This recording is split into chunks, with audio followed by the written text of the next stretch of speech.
मैं हूं आलिया और आप देख रहे हैं breaking barriers with Alia Shah. Welcome to my show. आज के शो में हम बात करेंगे कुछ कश्मीर की सूरत हाल की और खास तौर पर जम्मू एयरबेस पर जो ड्रोन अटैक हुआ उसके हवाले से हम बात करेंगे कि क्या सिलसिला है। इसकी वजह यह है कि भारतीय मीडिया पर इस हवाले से बहुत हंगामा है और उस तरफ से पाकिस्तान पर ब्लेम किया जा रहा है। जिस तरह हमने देखा कि अभी चंद दिन पहले जब लाहौर में धमाका हुआ तो उस पे उसके हवाले से पाकिस्तान की तरफ से वहां पर ब्लेम किया गया कि ये जो है, तो अब ये एक सिलसिला चल निकला। तो ये क्या सूरत हाल है भारत में, इस हवाले से क्या सोचा जा रहा है, इस पे डिस्कशन होना जरूरी है दोनों मुल्कों की तरफ से। हमारे साथ मौजूद है भारत के मारूफ और सीनियर सहाफी Rohit Sharma. Thank you so much for joining my show Rohit Sharma ji. Yes, ma'am. Thanks a lot, ma'am. Thanks a lot for calling me. जी, you are most welcome. Rohit Sharma, ये बताइएगा कि ये कहा जा रहा है कि जम्मू एयरबेस पर जो खबरें आई हमने देखा उसमें कि पहले दो ड्रोन का कहा गया, फिर एक और तीसरे ड्रोन की भी बात हो गई। उसमें कहा गया कि वहां पर जो है वैसे डैमेज हुआ है लेकिन कोई इंसानी जान जाया नहीं हुई। एक तो इसकी तफसील कि ये बात भी की जा रही है, सवाल जो उठ रहे हैं कि क्या वो जो एक्सप्लोसिव वो जो भी था मटेरियल वो वहीं पर किया गया या वो कहीं बाहर से आया। क्या आप इस बारे में क्या तफसीलात बताएंगे हमें? मैम देखिए, पहली चीज ये कि दो ड्रोन आए थे परसों रात। दोनों इनमें से एक ने बॉम्ब गिराया। 2 किलो का बॉम्ब था। 2 किलो के बॉम्ब से कुछ नहीं होता। टारगेट उनका था हैंगर, जहां पे हमारे हेलीकॉप्टर्स थे, वो भी नहीं टारगेट हो पाया। दूसरा ड्रोन कहीं ऐसे ही गिरा दिया उसने। एक ड्रोन गिर गया, टूट गया, वो हमें पकड़ मिल गया। उसके बाद दो ड्रोन आज रात लाइक जो इंटरवीनिंग राइट थी इस डेट की 28 तारीख 27-28 की, उसमें आए। वो एयरबेस पे नहीं आए, वो आर्मी के कैंटोनमेंट पे आए। उन दोनों पे फायरिंग की गई, वो दोनों वापस चले गए। राइट, 4 अच्छा, ड्रोन्स। वो वापस चले गए। अब ओके। वो वापस चले गए या वो गिर गए हमें नहीं पता। हम लोग अंधेरे में थे, हम लोग ढूंढ रहे हैं, हो सकता है मिल भी जाए, हो सकता है वो वापस चले गए। ठीक है। अब इन 4 ड्रोन्स के साथ साथ इंडिया बहुत टाइम से बोलता रहा है कि पाकिस्तान की तरफ से ड्रोन्स आते हैं जो कि हथियार गिराते हैं पंजाब एरिया में और ड्रग्स गिराते हैं। इंडिया के बहुत टाइम से, और पाकिस्तानी ड्रोन्स पकड़े जा चुके हैं यहाँ पे। ऐसा नहीं है कि we do not have any evidence. हम लोगों ने एविडेंस दिया है कि ये ड्रोन पाकिस्तान में है, पाकिस्तान का है, चाइना ने पाकिस्तान को दिया था, वो ड्रोन हम दिखा रहे हैं। ये तो वाले ये ये ड्रोन इसके एक्टिविटी आपने, सॉरी टू कट यू, इस बारे में एविडेंस दिया ये जो अभी हुआ है? इससे पहले जो अभी तो ये 2 दिन ही तो हुए हैं, अभी एविडेंस दिया जी। जाएगा, इसमें कोई बड़ी बात नहीं। अभी इससे पहले जो ड्रोन जो ड्रग्स और हथियार फेंक के जा रहे थे पंजाब में, उनका एविडेंस हम दे चुके हैं। तो ये ड्रोन एक्टिविटी पाकिस्तान की तरफ से पहली बार नहीं हुई है, ये पहले भी होती रही। अब जहां तक बात ये कि ड्रोन आया, वो लोकली ऑपरेटेड था या वो पाकिस्तान से, बिकॉज जम्मू पाकिस्तान से सिर्फ 13-14 किलोमीटर है, तो इतने रेंज में ड्रोन काम कर लेता है। तो इस ड्रोन की ये 2 किलो, सिर्फ 2 किलो का बॉम्ब गिराने का मतलब ये टेस्टिंग की जा रही थी कि क्या हम वहां तक पहुंच सकते हैं। और इसके अच्छा। लिए खबरें ये भी हैं कि इसमें जैश का हाथ था। जैश के हाथ होने के साथ साथ हमें पाकिस्तानी एविडेंस मिल रहा है, जिसके लिए आपको डोजियर जल्दी दे दिया जाएगा। डोजियर ना दिया जाए, प्रूफ से दिया जाए, प्रूफ जल्दी दे दिया जाएगा। सो अगर ये कहना कि वो कहीं से इंडिया से ही आया था, तो इंडिया से भी आया तो हैंडलर उसके पाकिस्तान में बैठे थे। क्योंकि ड्रोन उड़ा के कोई बॉम्ब क्यों मारेगा भाई? ड्रोन उड़ा के कोई आदमी बॉम्ब क्यों फेंकेगा? ड्रोन उड़ा के आदमी ये कर सकता है कि वो अपनी कुछ अचीवमेंट ले उससे या कुछ करे। ड्रोन उठा के बॉम्ब फेंकना तो एक्टिविटी है। और आपके प्राइम मिनिस्टर खुद बोल चुके हैं यूएन में, तो और उससे पहले आपके नवाज शरीफ साहब बोल चुके हैं, उससे पहले आपके परवेज मुशर्रफ बोल चुके हैं। तो we don't need to prove that terrorist Pakistan से आते हैं। तो ये एक पूरे सिनेरियो में आप देखें तो India is at the moment looking into it. Pakistan को भी पता है रिटेलिएशन आएगी। पाकिस्तान की आप माने ना माने, पाकिस्तान की आर्मी और एयरफोर्स दोनों हाई अलर्ट पे हैं। और कल रात बहुत स्ट्रॉन्ग अलर्ट था उनकी तरफ से कि अटैक हो सकता है। कल रात इंडिया की तरफ से कुछ नहीं हुआ। India is still looking into the matter. ये खबरें मैं आपको वेबसाइट पे बता सकता हूँ कि अलर्ट था पाकिस्तान की साइड से। और पाकिस्तान को ये उम्मीद थी कि कल रात एक रिटेलिएशन होगा, हुआ नहीं। तो that means something is there. Pakistan ने अब तक कोई स्टेटमेंट नहीं दिया इस पे। इंडिया में इतनी खबरें छप रही है, कुछ नहीं बोला पाकिस्तान ने, ना पाकिस्तान के फॉरेन ऑफिस ने बोला कि ये खबरें गलत हैं। तो एक अगर खबरें छप रही हैं तो कितनी बार ऐसा हुआ है कि पाकिस्तान के फॉरेन ऑफिस ने खबरों को डिनाई किया है, छपी हुई खबरों को। जरूरी है क्या इंडियन फॉरेन ऑफिस कुछ बोले उसी का रिएक्शन है? तो खबरों को भी डिनाई नहीं किया जा रहा है, तो इट्स फैक्ट, ये आप देख सकते हैं। इसमें कोई अलग चीज नहीं। अब जो आपने बातें की उसमें मेरे जहन में 2-3 सवाल आए हैं जो मैं करना चाहूंगी आपसे, आपकी बात से ही।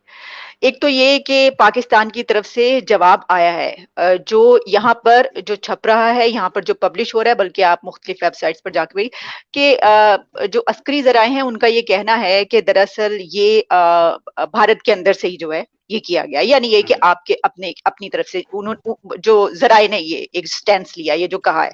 और उस पे एक बात जो आपने कही इसके बीच, देखिए, एक तो आपने कहा कि अभी हम एविडेंस इकट्ठी कर रहे हैं, तो अभी तो जाहिर है कि प्रूफ नहीं है, अभी तो प्रूफ आएगा, एविडेंस होगी, और उसके बाद जो है आप वो देंगे और उसके बाद पता चलेगा कि क्या है। दूसरा, आपने ये भी कहा, खुद आपने भी कहा कि ये भी कहा जा रहा है कि इंडिया के अंदर से ही, ठीक है, तो जाहिर है कि उसके बारे में भी अभी आपके पास एविडेंस ये नहीं है कि अगर इंडिया के अंदर से है तो वो किस हद तक कितने % चांसेस है कि भारत की तरफ से जो है वो इंडिया में किसी को कहा गया हो कार्रवाई करने के लिए, और फिर ये मतलब एक ये ज्यादा मुश्किल मुझे लग रहा है काम।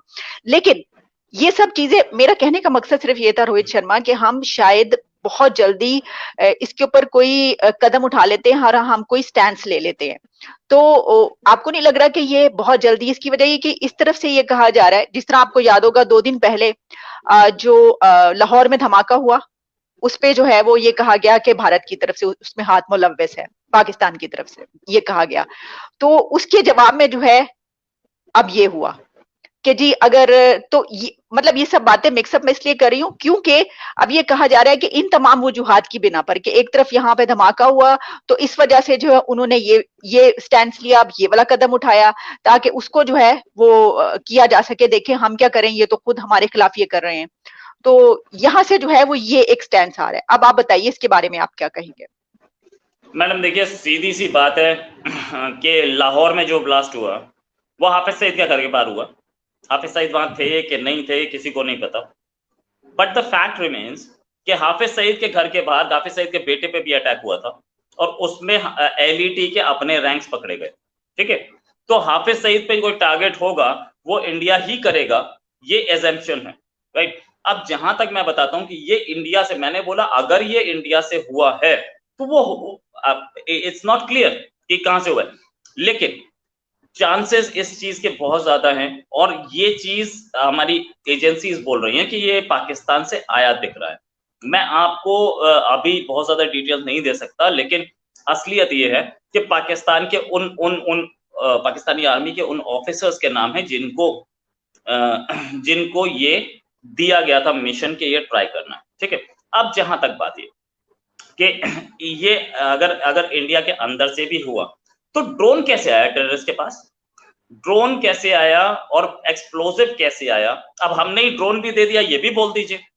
तो भाई पाकिस्तान का बॉर्डर है तो उसको म्यांमार तो देने से रहा, चाइना देने से रहा, तो उसको पाकिस्तान ही देगा। ठीक है, पाकिस्तान पहले से बोलता रहा है, प्राइम मिनिस्टर आपके पाकिस्तान ने बोला क्या किसी ने किसी को गोली लगी है तो कहीं बंदूक होगी जो चली होगी। इसी बिना पे हम बोल रहे हैं कि भाई अभी इनिशियल फेज ऑफ इन्वेस्टिगेशन है, पूरी इन्वेस्टिगेशन आने दीजिए, आपको प्रूफ मिल जाएगा। और प्रूफ पाकिस्तान को देके फायदा क्या है? पाकिस्तान सारे प्रूफ्स को 6 घंटे के, पिछला वाला जो हमने दिया था 6 घंटे में पाकिस्तान ने डिनाई कर दिया। 6 घंटे में कोई मर्डर इन्वेस्टिगेशन हुई है आज तक पाकिस्तान में? इससे पहले हमने जो वो बॉम्बे अटैक के दिए थे, मुंबई अटैक के, अरे मुंबई अटैक में क्या हुआ? पाकिस्तान ने सीधे सीधे डिनाई कर दिया। उसी एविडेंस पे हाफिज सईद पे $10 मिलियन का इनाम रखा है अमेरिका ने। उसको प्रूफ दिखे, हेडली, डेविड कोलमैन हेडली, उसको 30 साल से ऊपर की सजा हो गई वहां की कोर्ट में, अमेरिका की कोर्ट में। सेम प्रूफ पाकिस्तान ने उसको अगले 2 दिन में डिनाई कर दिया, ये नहीं जानते हम, ये तो बेकार है, यूजलेस प्रूफ। तो अब हम पाकिस्तान को क्या प्रूफ दें? जितना प्रूफ दे दीजिए पाकिस्तान सीधे बनेगा। मैं आपको, अगर आप सामने बैठी हैं, आप अपना पासपोर्ट दिखाएं कि ये मेरा नाम आलिया शाह है, और यहाँ पे मैं बैठ करके बोल दूं फेक है, फिर उसके बाद अपना ड्राइविंग लाइसेंस है मैं बोल दूं फेक है, उसके बाद आप कुछ भी कर लीजिए, जब मैंने फेक है बोलना है तो बोलना है, खत्म कहानी। तो यही पाकिस्तान के साथ है। पाकिस्तान भी ऐसे ही प्रूफ डिनाई करता रहता, तो वो इंडिया प्रूफ देगा, इंटरनेशनल कम्युनिटी को देगा, पाकिस्तान को भी देगा, ऐसा नहीं है पाकिस्तान को नहीं देंगे। तो पाकिस्तान डिनाई करेगा, we know it, we know it. Rohit Sharma, ये जो आप बात कर रहे हैं, देखिए, ये मैंने पहले भी ये कहा कि जो मैंने सवाल उठाया वो ये है कि मेरा ये ख्याल है कि दोनों कंट्रीज की तरफ से, मैं तो कह रही हूँ क्योंकि बड़े अरसे के बाद भारत और पाकिस्तान के बीच दोस्ती की एक शुरुआत हुई, जिसमें ये कि दोनों तरफ के जो हैं अथॉरिटीज, उनकी तरफ से ये सुनने को मिला, समझने को मिला कि नहीं, अब जो है वो सीज फायर। तो इस तरह के एक दूसरे के ऊपर एक मर्तबा फिर हमलों से जो है वो शायद वो जो एक हमने स्टैंड लिया वो चंद साल क्या चंद महीने भी नहीं चल पाएगा, अमन का, पीस का, तो बड़ी जल्दी खत्म हो जाएगा, जो कि नहीं होना चाहिए। तो जो मैंने आपको भी कहा कि लाहौर में जो धमाका हुआ उसके हवाले से जो है वो इल्जाम लगाया गया कि जी भारत की तरफ से हुआ। अब भारत में ये हुआ है तो भारत की तरफ से इल्जाम लगाया जा रहा है कि पाकिस्तान की तरफ से हुआ। तो मेरा कहने का मकसद ये है कि अगर हम सबूतों के बिना पर किसी को ये कहें दोनों तरफ से कि जनाब ये हुआ, और फिर वो ना माने, तो फिर तो हम पे ये जायज है कि हम कहें कि नहीं आप गलत करें, क्योंकि हमारे पास एविडेंस मौजूद है। और मेरा ये जाती ख्याल ये है कि जब आपके पास एक सॉलिड प्रूफ होता है और एविडेंस होती है, तो उसको अगर दूसरा झुटला भी दे तो दुनिया नहीं मानती। चलिए, अच्छा, इसको थोड़ी सी हम अलग रख के अब जरा ये मसले मसाइल को हम जरा चलते हैं कश्मीर की जानिब, यानी ये कि जो मुलाकातें हुई प्राइम मिनिस्टर नरेंद्र मोदी से, वहां की लीडरशिप की, तो आप इस वक्त क्या देख रहे हैं कि जो उसमें फैसले हुए हैं उसमें आने वाले दिनों में क्या होने लगा है? मैम, दो चीजें बहुत क्लियर है। एक चीज कि वहां डिलिमिटेशन की जाएगी, दूसरी चीज कि वहां इलेक्शन होंगे। इलेक्शन के लिए सारी जमातों ने एक्सेप्ट किया है, सारी पॉलिटिकल पार्टीज एक्सेप्ट कर गई कि हम लोग इलेक्शन कराएंगे, और डिलिमिटेशन के लिए किसी ने मना नहीं किया। Delimitation is the most important thing. अब तक क्या था, कश्मीर रीजन में सीट ज्यादा थी और जम्मू रीजन में कम थी। With the time Jammu region, क्योंकि प्लेन एरिया है, वहां की पॉपुलेशन बढ़ी है और कश्मीर रीजन की पॉपुलेशन वहां पे हुआ क्या कि अगर अब मसला ये है कि आप हर बात पर अगर ये कहेंगे, जिस तरह आपने भी थोड़ी देर पहले ये कहा कि आपके प्राइम मिनिस्टर ने ये कहा, अब मसला ये कि आप मुझे बताइए कि मुझे वो दिखाइए किस जगह पर कहा।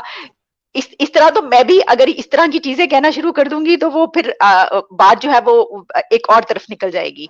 तो मैम जी बताइए। ये चीज ऑन रिकॉर्ड्स बोली है उन्होंने, आपके प्राइम मिनिस्टर कहाँ पे, ऑन रिकॉर्ड बोली है कि हम कहाँ कश्मीर पर, में किस जगह पे, यूएन में गए थे, यूएन में गए थे वो, और कौन से यूएन ईयर के की बात है? साइड लाइन्स में, यूएन ये 3 साल पहले की बात है। यूएन के साइड लाइन्स में वो एक इंटरव्यू दे रहे थे, आपको यूट्यूब पे मिलेगा। वो बोल रहे थे कि we had around 20,000 terrorist, we had around 20,000 terrorist. अगर मैं, आप चाह रही है तो मैं आपको अभी ढूंढ के दिखा देता हूँ।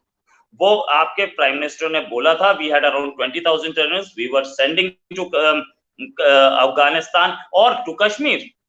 Exact words ma'am. उन्होंने ये कहा कि हम ये भेज रहे हैं अफगानिस्तान में। बिल्कुल बिल्कुल बिल्कुल एग्जैक्ट वर्ड्स से मैं बता रहा हूँ। अच्छा, मैम आपको ये, हाँ चले हम या मैम बोलिए। कश्मीर पे बात कर लेते हैं। मैंने कहा पहले आप मुझे भेज दीजिएगा, फिर हम उसके ऊपर एक और प्रोग्राम कर लेंगे। ठीक है मैम।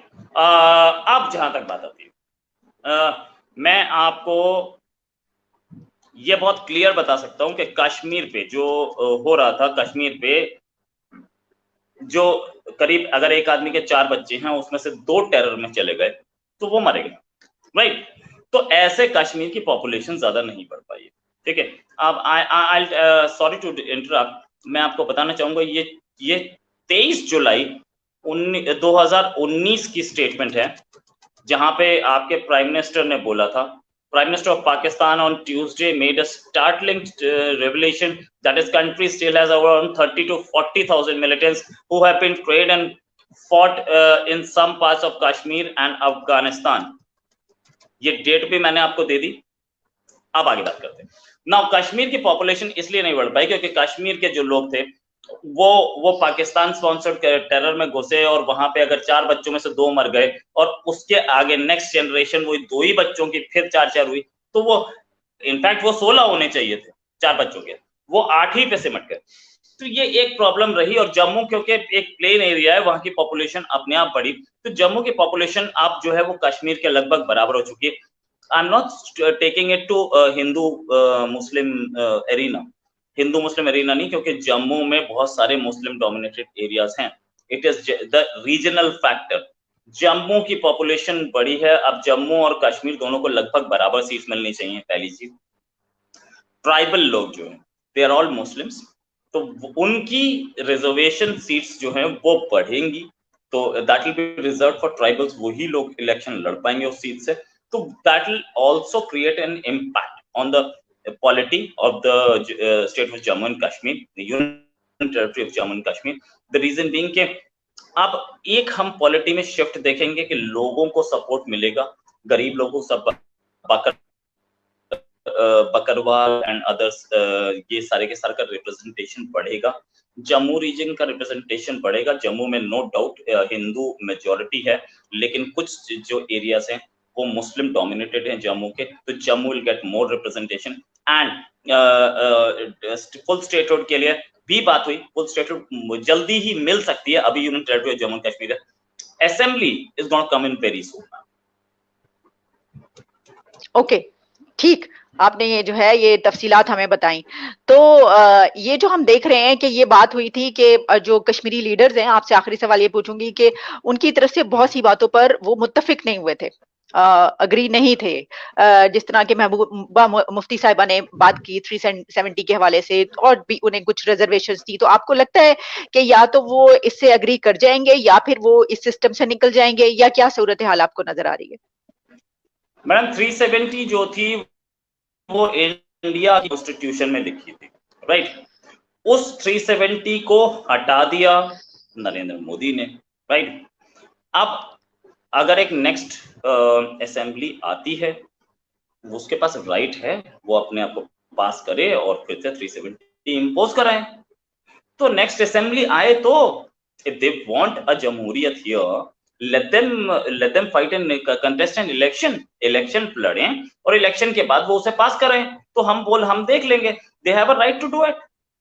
ये किसने बोला कि भाई वो अपनी मर्जी से नहीं कर सकते? they have a right, let them do it। 370 वैसे इनफैक्ट इंडिया के कॉन्स्टिट्यूशन में थी और उसको हटा दिया गया है, वो हमारे कॉन्स्टिट्यूशन में थी, we have a right to remove it, और we use that right। और एक चीज और, किसी भी स्टेट की, कंट्री में किसी भी स्टेट की बाउंड्री, किसी भी स्टेट को, एक स्टेट को स्प्लिट करके दो में या दो से ज्यादा में करना, और किसी भी स्टेट, दो स्टेट्स को या दो से ज्यादा स्टेट्स को कंबाइन करके एक स्टेट करना, या किसी भी स्टेट की बाउंड्री को ऑल्टर करना, ये सेंटर का प्रेरोगेटिव है, that is the right of the centre, and centre can do it any moment। Center has done it with Uttar Pradesh, center has done it with Bihar, center has done it with Andhra Pradesh, center has done it with that Chhattisgarh, Madhya Pradesh। तो centre कर चुका है। अभी पिछले 20 साल में मैं 4-5 state बता सकता हूँ जो कि ऐसी क्रिएट हुई हैं। अगर जम्मू एंड कश्मीर के साथ ऐसा हुआ है तो वो भी तो हमारी स्टेट थी, इस पे इतना ह्यू एंड क्राई क्यों? हम भाई यूपी, उत्तर प्रदेश ने नहीं किया, बिहार ने नहीं किया, पीपल लिविंग देयर, मतलब व्हाट डू दे वांट? उनको क्या चाहिए? उनको ये चाहिए कि हम लद्दाख पे कब्जा करके रखें। Ladakh is not a Muslim area sir, Ladakh is a Buddhist area. वो अपने आप को कंट्रोल कर रहे हैं। अगर आप चाहते हैं तो आप जम्मू को तोड़वा लीजिए, जम्मू बोलिए हिंदू एरिया हमें नहीं चाहिए साथ।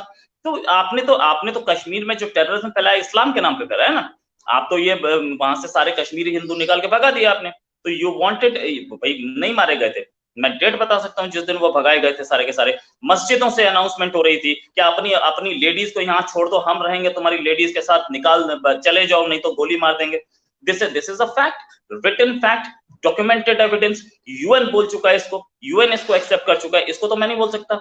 अगर ये कश्मीरियत है, कश्मीरियों की, जब आप तो देखिए, जब आप यूएन की बात कर रहे हैं रोहित शर्मा, जब आप यूएन की बात कर रहे हैं तो यूएन की तो रेजोल्यूशन मौजूद है ना इसके ऊपर, तो फिर तो आपको उसकी तरफ जाना चाहिए। मैं तो सिर्फ ये बात कर रही हूँ, जब आप ये बात कर रहे हैं ना कि आपने नहीं, हमने नहीं, मैं सिर्फ ये बात कर रही हूँ कि वहां के जो कश्मीरी हैं, आपने कहा ये और क्या चाहते हैं, तो आपको ये तो आप उनसे पूछिए, आप बजाय खुद जवाब देने के आप उनसे पूछ सकते हैं ना कि वो क्या चाहते हैं।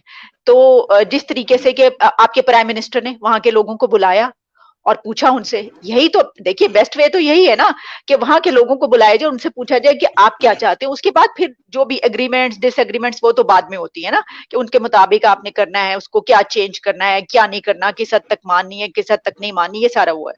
तो ये है तो, और जहां तक यूएन की बात है तो वो तो फिर उनकी उसकी एक अलग से रेजोल्यूशन मौजूद है। लेकिन बहरहाल आपका बहुत बहुत शुक्रिया, यूएन थैंक की यू वेरी मच। रेजोल्यूशन को मैम मैम यूएन के रेजोल्यूशन को इंडिया और पाकिस्तान अगर दोनों नहीं मान रहे, इसका मतलब ये नहीं हुआ होता कि वो 1990 की वो रात में 1990 में वो उस रात में ये अनाउंसमेंट नहीं हुई थी मस्जिदों से कि अपनी लेडीज को यहाँ छोड़ करके आप सब भाग जाओ वरना आपको मार दिया जाएगा। यूएन के वो बिल्कुल गलत यूएन हुआ, के डॉक्यूमेंट्स बिल्कुल। हैं। मैं तो ऐसा ये कहती हुआ हूँ था, आप, ठीक है। हाँ, अब दूसरी आप चीज, मुझे जानते हैं, आप मुझे जानते हैं, मैं अपने जितने भी प्रोग्राम्स हैं पूरी दुनिया में कहीं पर भी अगर कुछ ऐसा हुआ है तो उसके खिलाफ मैं बात करूंगी, आप ये जानते हैं, मैं उसको तो एक्सेप्ट कहीं पे भी हुआ हो। पाकिस्तान ने तो आज तक इसको कंडेम नहीं किया मैम।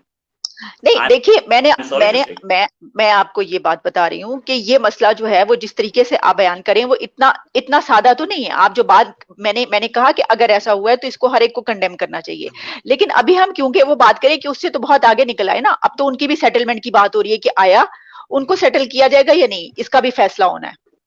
ठीक है ना, तो वो तो फैसला जाहिर है कि जब होगा और सब करेंगे, जिस तरह पीएम ने अब ये आपके स्टैंड लिया, उनको बुलाया, तो अब आगे चलते हुए तो हमने तो मैं तो ये डिस्कस करना चाह रही थी कि जो कि आपने बताया बड़ी तफसील से कि आगे जो है क्या होने जा रहा है, क्या सोच रहे हैं। But thank you so much, right. आपने बड़ी तफसील से तमाम पहलुओं पर रोशनी डाली, आपका बहुत बहुत शुक्रिया, धन्यवाद जी, और नमस्कार रोहित शर्मा, नमस्कार।